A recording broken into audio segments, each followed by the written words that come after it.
আসসালামু আলাইকুম রহমতুল্লাহি ওয়া বারাকাতুহু।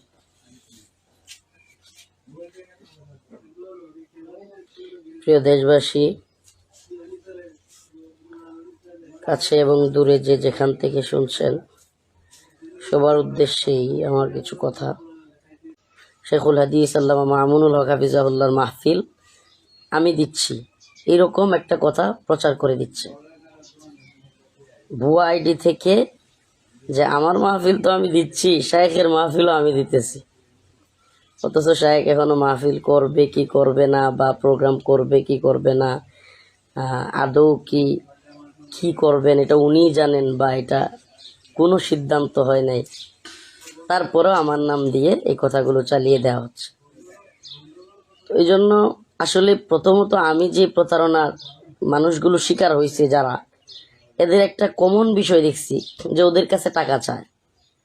তো এরা এতটুকু বুঝে না যে হুজুর নিজে আসলে এদের না খুলুসিয়ত আছে, আর যারা দাওয়াত দেয় এদের খুলুসিয়ত আছে। মানে প্রতারকটা তো প্রতারণা করে, এদের তোর খুলুসিয়ত বা আল্লাহর ভয়ের প্রতি এদের কোনো ভিন্নমাত্র ইয়া নাই।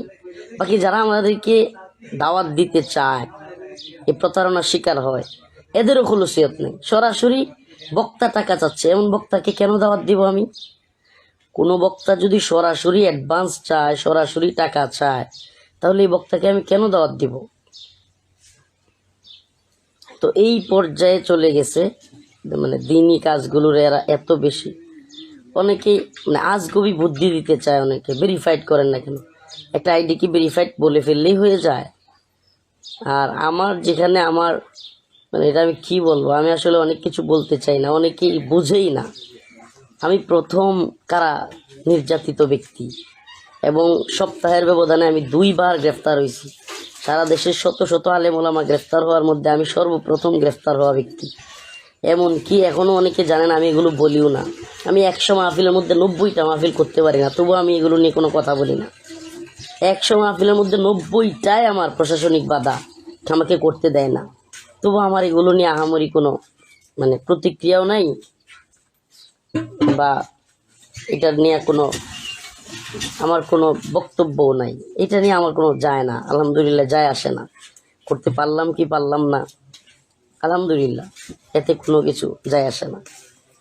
তো একটা ছোট্ট ভিডিও ক্লিপ দেখায়, ভিডিও ক্লিপটা মোবাইলের সামনে ধরে ভিডিও কলে কথা বলে, সালাম নাই কালাম নাই কিছুই না। মানে আমার যে ভিডিওগুলো, ওই ভিডিওগুলো কাট করে আরেকটা মোবাইল দিয়ে ধরে, আর মানুষও বোকার মতো বিশ্বাস করে ফেলে।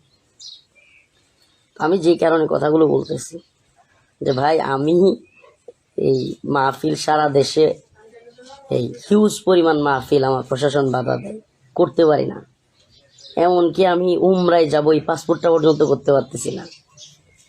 আমার অবস্থা মানে এত বেশি সিরিয়াস যে আমি পাসপোর্টটা করব, উমরায় যাব, এটা পর্যন্ত বাধা দিচ্ছে, করতে পারতেছি না, মাহফিল করতে পারি না। আরও অনেক সমস্যা যেগুলো আমি বলতে চাই না, কিন্তু সেই জায়গায় আমি শায়েকের মাহফিল রেখে দিচ্ছি, শায়েকের মাহফিলও আমি রাখবো, এই কথাগুলো বিশ্বাস করা আজগুবি। আর অনেকেই বলে দেয় যে হুজুর ফেসবুক ভেরিফাইড করে ফেলেন, ফেসবুক এই করে ফেলেন সেই করে ফেলেন। ফেসবুকে আমি এটা পোস্ট করতে পারি না পর্যন্ত, আমার আইডি রিচ কমায় দেয়, রিচ ডাউন হয়ে যায়, অনেক প্রবলেমে আছি। তারপরেও যতটুকু পারি আল্লাহর জন্য, দিনের জন্য খেদমত করার চেষ্টা করি।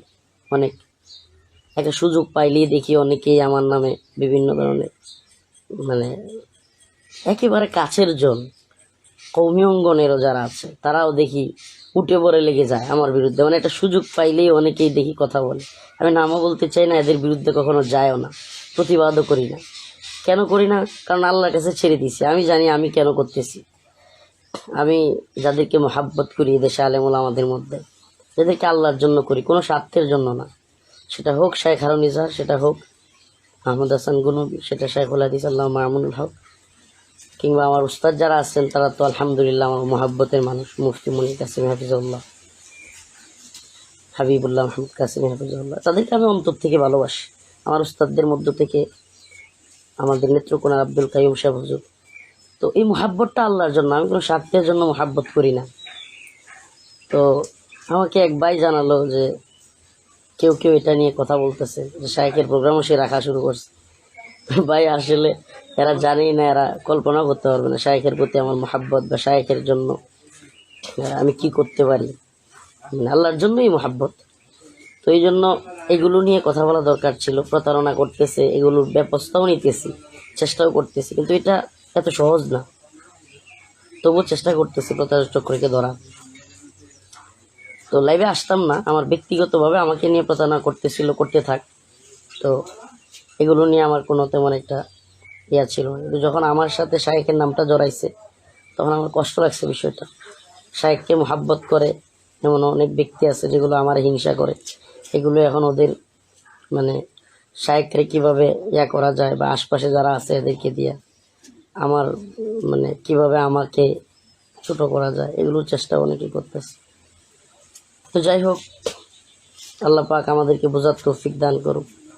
আসলে আল্লাহর ভয়টা সবচেয়ে বড় জরুরি। আল্লাহর প্রতি ভয় থাকা, যাদের আল্লাহর প্রতি ভয় আছে এরা মানুষকে ধোঁকা দিতে পারে না, এরা মানুষকে কষ্ট দিতে পারে না। তো যারা আমাদেরকে নিয়ে বিভিন্ন ধরনের সমালোচনা করেন বা বিভিন্ন ধরনের বিষয়ে কথা বলেন, একটু ইহসান করবেন, একটু ইনসাফ করবেন। আশা করি আমি প্রথম কারা নির্যাতিত ব্যক্তি এত শত শত আলেমদের মধ্যে, এবং দিনের জন্য আল্লাহর জন্যই জেল কেটেছি। তো সেজন্য একটু ইনসাফ করে কথা বললে আশা করি ভালো হবে।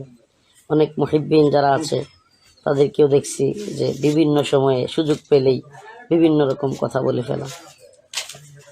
কষ্ট পায় না তা না, তবে আগের মতো এতটা আবেগী না। কষ্ট সহ্য করার যথেষ্ট ক্ষমতা আল্লাহ দিছে, আলহামদুলিল্লাহ। ভেঙে পড়ি না, জানি এগুলো আসবেই। আর যেহেতু দীর্ঘদিন কারাগারে ছিলাম, এটা জানি যে এই কারা নির্যাতিত হওয়ার পরেও মানুষের শত্রুতার অভাব হবে না, হিংসুকের অভাব হবে না। তো যাক, তাদের জন্য আল্লাহর কাছে দোয়া করি। যারা বিভিন্ন কিছু আমাদের নামে রটায়, বিভিন্নভাবে আমাদেরকে হয়রানি করে, এদেরকে আল্লাহ হেদায়েত দান করুক। কারো পিছনে লাগার কোনো চিন্তা নেই, বাকি বিচার আল্লাহর কাছে। আসসালামু আলাইকুম রহমতুল্লাহি ওয়া বারাকাতুহু। প্রতারিত যারা হচ্ছেন তাদের ব্যাপারে শেষ আরেকটা কথা বলি। আমরা সাক্ষাতে ছাড়া ফোনে প্রোগ্রাম দিই না। একেবারে নিকট কাছের যারা আছেন, একেবারে মুরব্বীদের মধ্যে, তাদেরকে ছাড়া কাউকে প্রোগ্রাম দেওয়া হয় না ফোনের মাধ্যমে। আর কখনো যদি কেউ সরাসরি বলে যে হুজুরকে নিতে হলে এত টাকা দিতে হবে, ওকে ধরে নিয়ে আমার কাছে আসবেন, আমার কাছের লোক হোক যেই হোক। অতএব এই ধরনের প্রতারণার শিকার হয়ে পরবর্তীতে আমাদের কাছে আসবেন। এই যে এক লোক এসে বসে আছে, বলছে হুজুর মাহফিলের ডেট নেওয়া হয়ে গেছে, পোস্টারও করে ফেলছে। তো এই ধরনের কাজগুলো থেকে আমরা বিরত থাকা চাই। আসসালামু আলাইকুম।